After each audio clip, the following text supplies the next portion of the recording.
শেরেবাংলা একে ফজলুল হক, শহীদ সোহরাওয়ার্দী, মৌলানা ভাসানী, মণি সিংয়ের প্রতি আমাদের বিনম্র শ্রদ্ধা। আমরা গভীর শ্রদ্ধা জানাই হাজার বছরের শ্রেষ্ঠ বাঙালি জাতির পিতা বঙ্গবন্ধু শেখ মুজিবুর রহমানকে। আমরা শ্রদ্ধা জানাই প্রবাসী সরকারের প্রধানমন্ত্রী তাজউদ্দিন আহমদকে।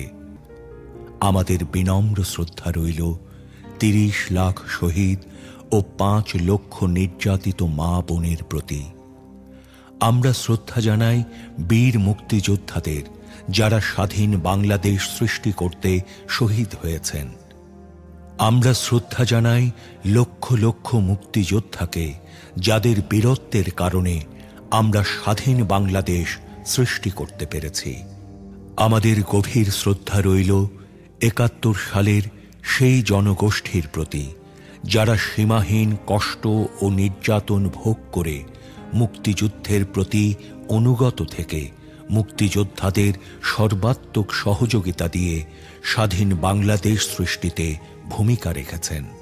আসসালামু আলাইকুম রহমতুল্লাহি ওয়া বারাকাতুহু। আমি মোহাম্মদ হাসমত আলী, পিতা মৃত শরীফ মিয়া, মাতা সকিনা বেগম। আমার গ্রাম পশ্চিম চরণদ্বীপ, উপজেলা বোয়ালখালী, জেলা চট্টগ্রাম। আমার আব্বা যুদ্ধের আগে থেকে চট্টগ্রাম স্টিল মিলে ওয়াটার সাপ্লাইয়ের কাজে চাকরি করতো, সেকশনে চাকরি করতো। আমার বড় ভাইও ওখানে চাকরি করত। আমার বড় ভাই থেকে শোনা, ওখানে একটা জাহাজ সোয়াট আসছিল 5 দিন যাবৎ স্টিল মিলের শ্রমিকদের সাথে। স্টিল মিলের শ্রমিকদের কাছে কোনো আরাম ছিল না। তৎকালীন লাঠি সোঁটা, লোহা, দা, কিরিচ যা থাকে, অর্থাৎ দেশীয় আর্মস নিয়ে এরা এদেরকে ট্যাগেল দিয়েছিল 5 দিন পর্যন্ত সোয়াট জাহাজকে, যেটা ফুল আর্মস ছিল পাকিস্তানিদের, ওটা বিথে দেয় নাই। তারপরে ওখান থেকে এরা 5 দিন পরে দেশে গ্রামের বাড়িতে চলে আসে। আমি যুদ্ধের সময় হই নাই, তবে আমার আব্বাও মারা গেছে আমার 1.5 বছর বয়সে। যুদ্ধের পরে মনে হয় 2 বছর পরে আমার আব্বা মারা গেছিল। তো আমার আব্বা থেকে আমার বড় ভাই যিনি হাজী তৈয়ব আলী চৌধুরী, ওনার কাছ থেকে এবং আমার মা স্টিল লাইফ, ওনার কাছ থেকে আমি অনেক কিছু শুনেছি। আমাদের গড়টা ছিল পুরা মুক্তিযোদ্ধার ক্যাম্প। আমার আম্মা রান্না বান্না করে তখন মুক্তিযোদ্ধাদেরকে খাওয়াতো আমার বড় ভাইয়ের নেতৃত্বে। মানে আমার বড় ভাই একই হিসেবে বলতে পারেন তখনকার দিনে মুক্তিযোদ্ধাদের পক্ষের স্পাই ছিল। স্পাইয়ের যত কাজ ছিল, যত খবরাখবর ছিল, ওনারাই করতো। আব্দুল মনাফ চৌধুরী, আব্দুল সত্তার চৌধুরী এবং তৈয়ব আলী চৌধুরী। আমাদের পাশের বাড়ির গুরা মিয়া চৌধুরীর গড়, ওনাদের থেকে শোনা, আমি তো দেখি নেই, ঘর রাজাকাররা এবং পাঞ্জাবিরা, অর্থাৎ পাঞ্জাবি বলতে পাকিস্তানি সৈনিকরা তখন জ্বালাই দিছিল, অপারেশন করছিল। আর মুক্তিযোদ্ধারা দিনে ওখানে, আমাদের ওখানে বাগিচা ছিল, বাগিচায় থাকতো, দিনে রাত্রে বাইর হইতো। রাত্রে বাইর হইলে এরা রাত্রে অপারেশন করতো। আর আমার বড় ভাই থেকে শুনেছিলাম বোয়ালখালীর প্রথম শহীদ ওয়াজেদ, যেটা গুমডান্ডি সি অফিস, বর্তমানে সি অফিস বললে সবাই চিনে, গুমডান্ডি সি অফিসে অপারেশন হয়েছিল ডাইরেক্ট পাকিস্তানি আর্মির সাথে সামনাসামনি। ওয়াজেদ গ্যানেট অবস্থায় ছিল। ওটা মর্মান্তিক একটা ঘটনা। আমার বড় ভাই থেকে শুনছিলাম, পরবর্তীতে আমি একজন মুক্তিযোদ্ধা থেকে শুনছিলাম এই ঘটনাটা। ওনার নাম মরহুম সেলিম চৌধুরী, আমার কাজিন হয় আর কি। তো ওনার কাছেও সেম ঘটনার সত্যতা পাইছিলাম। উনি পুরা মানে পেট ইয়া হয়ে গেছিল, সব বের হয়ে গেছিল।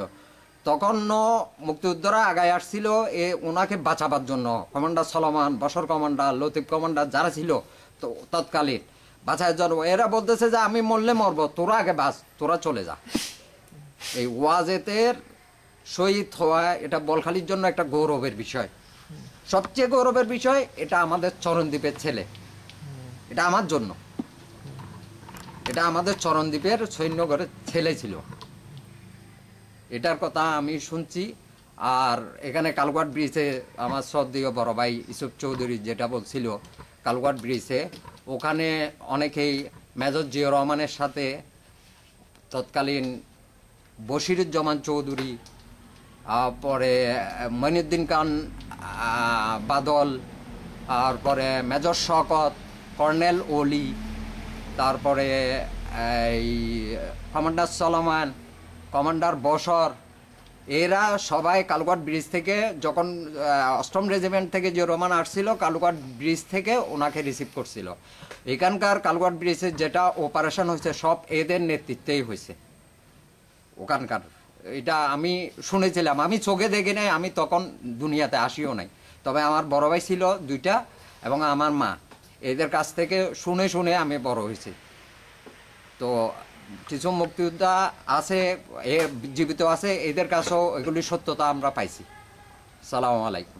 30 লক্ষ শহীদ ও 5 লক্ষ নির্যাতিত মা বোনের সম্ভ্রমের বিনিময়ে আমরা স্বাধীন। লক্ষ লক্ষ মুক্তিযোদ্ধা বীরত্বের সাথে যুদ্ধ করেছে বলে আমরা স্বাধীন। হাজার হাজার যোদ্ধা বীরত্বের সাথে যুদ্ধ করে শহীদ হয়েছে বলে আমরা স্বাধীন। কোটি কোটি লোক আমাদের সমর্থন করতে গিয়ে অবর্ণনীয় দুঃখ কষ্ট সয়েছে বলেই আমরা স্বাধীন। হাজার বছরের শ্রেষ্ঠ বাঙালি জাতির জনক বঙ্গবন্ধু শেখ মুজিবুর রহমানের কাঙ্ক্ষিত বাঙালি জাতীয়তাবাদী চেতনার বিকাশ, শোষণমুক্ত বৈষম্যহীন সমাজ, মানবিক মূল্যবোধ, সামাজিক ন্যায় বিচার, সামাজিক অর্থনৈতিক রাজনৈতিক সাম্য প্রতিষ্ঠা করে জনগণকে ক্ষমতার প্রকৃত মালিক করে আমরা এদের ঋণ শোধ করতে পারি। আসুন আমরা আমাদের পূর্বসূরীদের ত্যাগকে স্মরণ করে তাদের নির্দেশিত পথে দেশকে এগিয়ে নেই। জয় বাংলা।